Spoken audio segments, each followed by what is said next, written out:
Fala galera, em um relatório analisa os hábitos de consumo de cannabis medicinal e de uso adulto, de uso recreativo, lá nos Estados Unidos, com informações interessantes.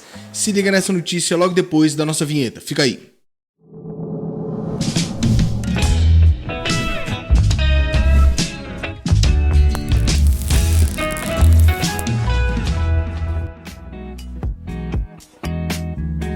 Fala galera, bem-vindos ao mundo da cannabis, eu sou o Sapão e no episódio de hoje vamos falar de um relatório, o relatório da New Frontier Data, que é uma empresa especializada em dar diagnóstico, fazer gestão, pesquisas diretas, programas de investimentos e outras coisas mais sobre a maconha. Só que antes de mais nada, aperta aqui o botãozinho do like aqui, deixe seu like, se inscreva no canal se você não é inscrito, compartilhe o nosso conteúdo e participe conosco lá nos comentários, que isso é muito importante para o nosso canal. Mas a notícia de hoje fala desse relatório que foi divulgado e traz informações super interessantes, e como por exemplo o fato de que a grande maioria dos usuários, tanto medicinal quanto o adulto, procura mais consistência nos efeitos da cannabis que eles procuram, e mais de 60% acabam comprando a mesma qualidade, a mesma classe, o mesmo strain, o mesmo tipo de cannabis quando eles vão comprar novamente. E o objetivo desse relatório foi resumir as razões pelas quais os consumidores, seja da cannabis medicinal, seja da cannabis recreativa ou para o uso adulto, como a gente diz aqui, se comportam, para entender o comportamento deles também durante o uso.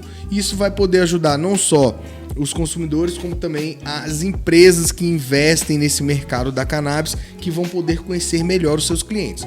Então foram reunidos diversos tipos de dados, de 1974 consumidores de cannabis medicinal dos Estados Unidos, que acabaram preenchendo uma lacuna de pesquisas entre os estados que regulamentam, que já regulamentaram a cannabis, e a proibição, a falta de reconhecimento dela em nível federal, que parece que é algo que a gente até noticiou aqui que está encaminhando. E nesse sentido apresenta alguns dados e condições que são mais comuns nos clientes que se tratam com a cannabis e daqueles consumidores. Por exemplo, a maioria deles, 47%, procura a cannabis, isso no índice medicinal. Da cannabis medicinal, 47% procura para dor, A dor ocupa o primeiro lugar do ranking. Em seguida vem a ansiedade e os ataques de pânico, com 22%. 9% para depressão, 9 outros por cento para distúrbio do sono, 7% para transtornos epiléticos, 6% para outros distúrbios neurológicos, 3% para câncer, 3% para distúrbios gástricos. É um relatório muito interessante que a gente vai deixar lá, inclusive, no link. E o número que chamou a nossa atenção foi de que 93% das pessoas que recorreram à cannabis medicinal e que foram entrevistados nesse relatório, para a conclusão desse relatório, disseram que a maconha os ajudou em suas condições. E desses 93%, 57% afirmaram que melhorou significativamente suas condições médicas, o que é um dado muito interessante, muito bom, e que mostra que a cannabis acaba resgatando um pouco do que ela era lá de forma milenar, que é o fato dela poder curar as pessoas e ser tratada como um remédio, como algo que seja benéfico para a população. E no relatório também mostrou que metade dos pacientes disse que estava usando drogas prescritas, antidepressivos, opioides, relaxantes musculares, remédios para o sono e por aí vai. Que largaram, e mais da metade disse que substituiu por algum outro medicamento prescrito de cannabis. Ou seja, metade largou 100% e um pouco menos da metade disse que substituiu por algum outro medicamento. Então essa informação ela é muito útil não só para os pacientes e para as pessoas que investem na cannabis, que vão conhecer, mas também lá nos Estados Unidos para as companhias de seguro. Elas não cobrem esse tipo de custo, e talvez isso mostre que é mais barato ela fazer esse tipo de investimento do que custear os remédios, opioides e outros remédios que são muito mais caros do que simplesmente o tratamento canábico, Então isso é bem interessante. Além disso, mostrou o dado de que 59% de todos os consumidores de cannabis usam como substituto a um medicamento de venda livre, sem receita, né? Como anti-inflamatórios, não esteroides e outros auxiliares do sono, né? Aquelas melatonina, aquelas coisas lá que o povo toma lá nos Estados Unidos, que é de fácil acesso nas farmácias, né? O documento também discorre sobre as diferenças de padrão de uso e preferências tanto dos consumidores medicinais quanto aqueles que têm uso recreativo, que a gente fala de uso adulto. Os consumidores médicos são mais propensos a procurar produtos com mais CBD, isso a gente já até falou em uma outra oportunidade, ou seja, a maioria deles procuram níveis mais altos de CBD na mistura, ou no produto, ou no remédio, ou até mesmo na espécie, né, no strain que eles procuram, né, para o consumo. E o uso adulto é exatamente o inverso, a maioria deles procura mais THC do que CBD para o seu consumo. Lá a gente vai deixar a tabelinha lá desse relatório para vocês verem.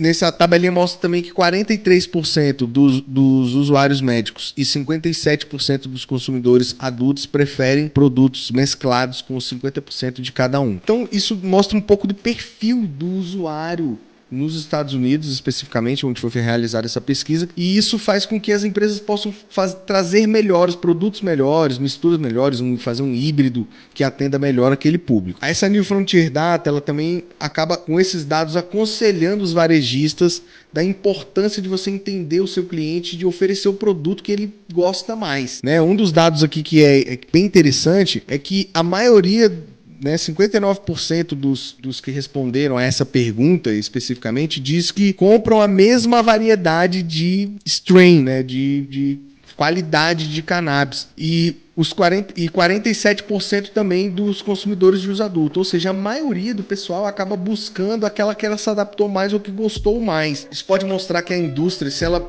fizer um produto que seja o concurso, né, ou ao contrário de investir em vários produtos que não vai atender a qualidade dos seus usuários, é melhor ela fazer um estudo direcionado e lançar produtos melhores. Esse documento ainda mostra que tanto os usuários medicinais quanto os de uso adulto gastam mais ou menos a mesma coisa, a mesma quantidade de dinheiro com o seu tratamento, de média de 50 a 200 dólares por mês com produtos de cannabis, seja produto medicinal ou seja produto para uso recreativo. Isso já reforça uma informação que foi divulgada em dezembro do ano passado, de que os consumidores de cannabis nos Estados Unidos acabaram se adaptando àquela crise inflacionária que teve ali pós-pandemia, que o mercado acabou, né, botando os preços um pouco mais para cima, mas a maioria deles disse que estava gastando o mesmo, né, a mesma quantidade de dinheiros do que antes de aumentarem os preços, antes de vir essa crise inflacionária. Então ela acabou mostrando que eles equalizaram ali de uma forma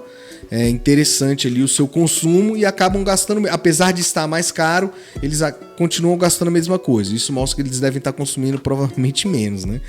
Então, também traz relevante de que mais de 52% dos que responderam as perguntas do relatório tiveram muitos benefícios e que indicariam a cannabis para outras pessoas. Outro assunto interessante para os varejistas, né, que eles dizem que ajudam as pessoas lá, é que nessas informações mostram que 52% dos usuários medicinais e 47% do recreativo vão até a loja, fazem uma visita prévia ao dispensário para conhecer o produto antes de comprar. O comerciante pode oferecer uma experiência mais agradável, né, nessa visita prévia, nessa pré-visit que eles fazem lá para poder conhecer os produtos e quem sabe ele dando uma experiência melhor ele consiga vender até mais. Então, para nós aqui do mundo da cannabis, a informação mais importante desse relatório, apesar de todas elas serem bem intrigantes de você observar ali que mais ou menos o consumo do pessoal do medicinal e do recreativo é parecido, normalmente equalizado, né, e acaba sendo a mesma coisa tanto na variedade quanto no valor, só que em balanças diferentes, um tendendo mais para o CBD, outro tendendo mais para o THC. Para nós, o mais interessante foi o dado de que 93% das pessoas que buscaram o tratamento da cannabis tiveram sucesso e que tiveram melhora da qualidade de vida, o que é algo muito interessante e que mostra que vale a pena a gente insistir em mostrar para vocês conteúdo sobre a cannabis medicinal, principalmente. Então, espero que vocês tenham gostado desse conteúdo. Não deixem de entrar lá no link para você ver o relatório lá, curtir as outras coisas, se interessarem mais por esse relatório, que é bem legal para quem se interessar. Espero que tenham gostado do nosso episódio de hoje. Não se esqueçam de deixar aqui o seu like, se inscreverem no canal, compartilhar o nosso conteúdo e participar conosco lá nos comentários. Nos vemos no próximo episódio. Valeu, galera!